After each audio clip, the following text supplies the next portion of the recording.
In the rejoinder affidavit filed by the petitioner against the contentions raised in the writ petition, he denied the averments made in the counter affidavit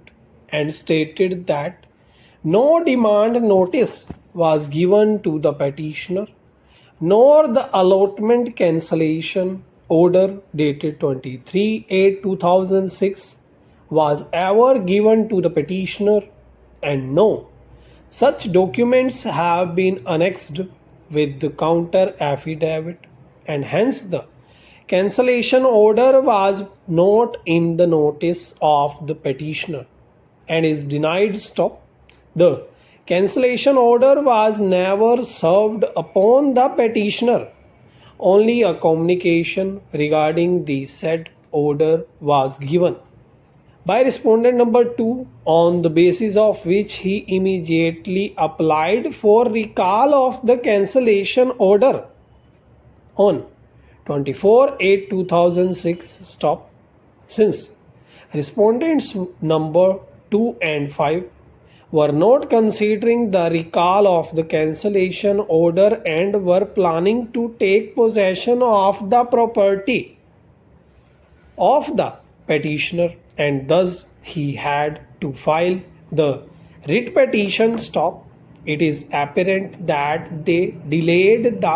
decision on recall application deliberately, and hence they cannot claim any extra charges from the petitioner except those provided in clause 11 of the brochure stop. It is further submitted that there is no government order dated 20/11/1999 on record, and in the brochure there is no provision that once a allottee defaults in payment of installation, the casting guidelines of the government order dated 20/11/1999 shall be applied to his case, and the conditions given in para 11 of the brochure has become redundant stop. Therefore, the petitioner cannot be compelled to pay charges beyond the scope and ambit of clause 11 of the brochure stop. It is further contended that wahe the prevailing rate on 9/10/2006 was taken into consideration when clause 11 of the brochure did not provide the same, which has not been explained by the respondents stop. It is further provided that according to clause 11 of the brochure, if the highest bidder auction purchaser wants restoration of the cancellation order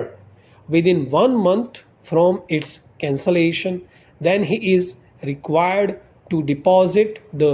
entire due amount with penal interest and 7% restoration charges of the value of the land, and thereafter an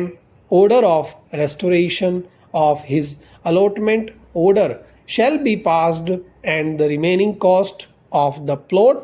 shall be payable as per the terms and conditions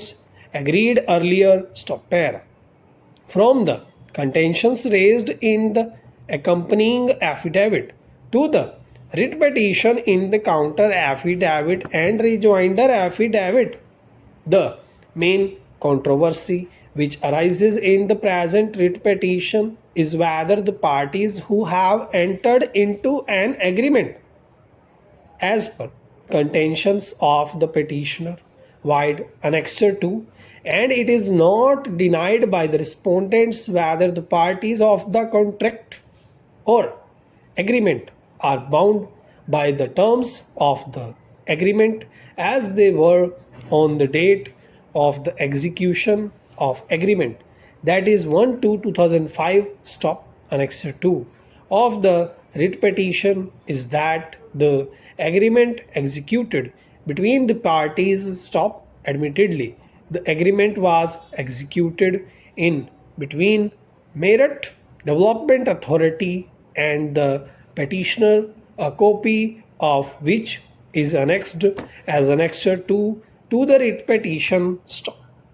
अगर video अच्छी लगी हो तो like ज़रूर कीजिएगा और comment section में अपनी शॉर्ट हैंड से रिलेटेड जो भी परेशानी है उसे ज़रूर डालिएगा।